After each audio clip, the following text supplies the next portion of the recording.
Hi everyone, and welcome back to Lifting the Lamp. And well, today's video is all about astral projection and lucid dreaming. A lot of people have wondered about these topics, and so I'm going to give you an anecdote of some of my early successful experiments with both astral projection and lucid dreaming. And more specifically, lucid dreaming as a way of projecting the astral body. So without further ado, let's get straight into it. When I was first exploring spirituality and esoterica, one of the topics that really fascinated me was this idea that somehow, some way, we could have more than one body, and we could have an energetic body in addition to our physical body, which we could somehow separate from us to move around and travel around the world instantly, to see and do various different things. And in a way that overcame our physical limitations. And I was also very interested in the idea of lucid dreaming. I had a very vivid dream life as a child and had a degree of control over my dreams from a very young age. And so that's something that I wanted to develop further. And to combine that with this idea of astral projection just really fascinated me. And I was intrigued to see that people were combining the idea of astral projection with this concept of lucid dreaming, saying that when the human being is physically asleep, that is when it's an ideal time to try and project their astral body. So I experimented with various techniques when I was in my very early 20s. A lot of the time I didn't get very far, I just fell asleep or nothing really happened, but there were 2 times where the experiment was a success.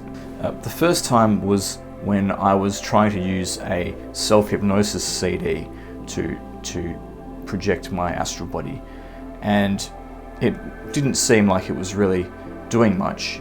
And so I had experimented with the CD one evening and had no success and went to bed. However, when I went to sleep, I found that in that state I had a dream, or more precisely an experience, where I was floating above my body and I was conscious of the fact. And it was really strange. And I had an opportunity to observe what my astral form was like somewhat, and it wasn't human. It was slightly alien seeming in form, and it had a luminous light blue kind of quality to it. And when I was in this state, I heard a voice speaking to me from above, and the voice essentially was telling me that I needed to find my spiritual parents. I still have no idea what my spiritual parents means. My holy guardian angel gave me a similar message a few years later when I did the Samek working. There's a few possibilities I can think of. Perhaps it's referring to the concepts of the Divine Mother and Divine Father as aspects of divinity that we need to connect with. Perhaps it's referring to what some people might term soul heritage, or perhaps it's referring to a school or tradition that I need to connect with. Well, one thing that was really interesting about this experience was after I'd listened to the CD before going to sleep, I hadn't succeeded in separating my astral body from my physical body, but I did feel like I was in a slightly different state of consciousness, and I also felt like the point of my awareness had moved from inside my head to just outside of my head, in front of me like that. So perhaps there was a dislodgement that happened, an incomplete separation which was completed later on when I went to sleep. The second lucid dreaming astral experience that I had was also strange in its own unique kind of a way. So there was another time when I was trying to use what's called the Monroe Technique. Essentially, in a nutshell, what this is you try and enter the hypnagogic state first of all. The hypnagogic state is that state in between conscious waking life and being asleep. it's that kind of middle ground where you're sort of drifting off to sleep and you start to get images and voices and things like that, but you still retain a degree of consciousness and you know that you're in your bed and you're in the process of falling asleep. Most people don't even become aware of that state and they simply just drift off to sleep. But the first step in this technique, which is similar to other astral projection techniques that I've seen, is you need to just stay in that hypnagogic state, become aware of it. And when you're able to remain in that state for a long enough period of time, you then have the task of visualizing your, well, for lack of a better term, visualizing your astral body separating from your physical body, but you're not really visualizing it. You're supposed to physically feel it. Perhaps it's a limb at first moving up and down until you're able to rise out of the bed. So this was the technique that I was experimenting with. I ended up deviating from it slightly towards a technique which is still used by other people, but was not the technique that I was meant to be using, which is I managed to get into that hypnagogic state and I was kind of moving in and out of that hypnagogic state.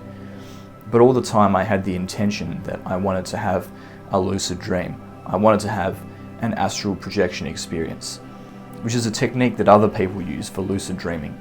And it must have worked, because what followed was, although I wasn't able to indefinitely remain in the hypnagogic state, what happened was, when I finally did fall asleep, I immediately had a dream where I was fully conscious and I was moving around. I remember I was on a highway which is near where I lived at the time, and I was traveling down the highway. I was looking around at familiar surroundings, and so then the dream continued. I sort of just moved around random locations, random buildings. I had an awareness of a kind of a information system, kind of like the internet or like the cloud, but astrally based, and which could be accessed via ordinary objects, such as an iPod at the time, because this was in the 2010s, very early, or there was one occasion where I was able to access the database from a mirror. But nothing very eventful happened during the lucid dreaming experience, and I eventually became aware that I was in my bedroom again, completely conscious. I travelled as smoke into the adjoining room in the house where the computer was, and then having done that, I returned into my body and I woke up again. Now, I don't know how literally to take this experience. It had a very surreal quality to it, which you would expect from a dream. Perhaps I was simply moving around in a dreamscape, but it did feel like the moment when I was in my room, that felt like I was really in my room. So a successful lucid dreaming experience, I would say, and an experience which, like the previous one I recounted, I was able to get a sensation of being in an astral form. But that was the experience that I had. It wasn't one that I was necessarily expecting. It was quite surprising, but it felt very authentic.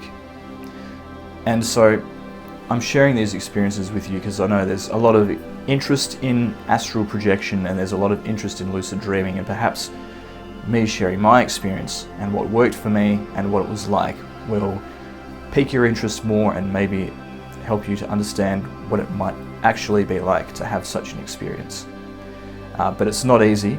There were a lot of unsuccessful attempts before having those two breakthroughs. And even to this day, when I am able to wake up in a dream, it's only on the very rare occasion, though admittedly more frequently than normal because of all of the practice that I've had over the years. But you can lucid dream as well, and you can explore the realm of astral projection as well. And I hope that this video has been useful to you if you are on that journey.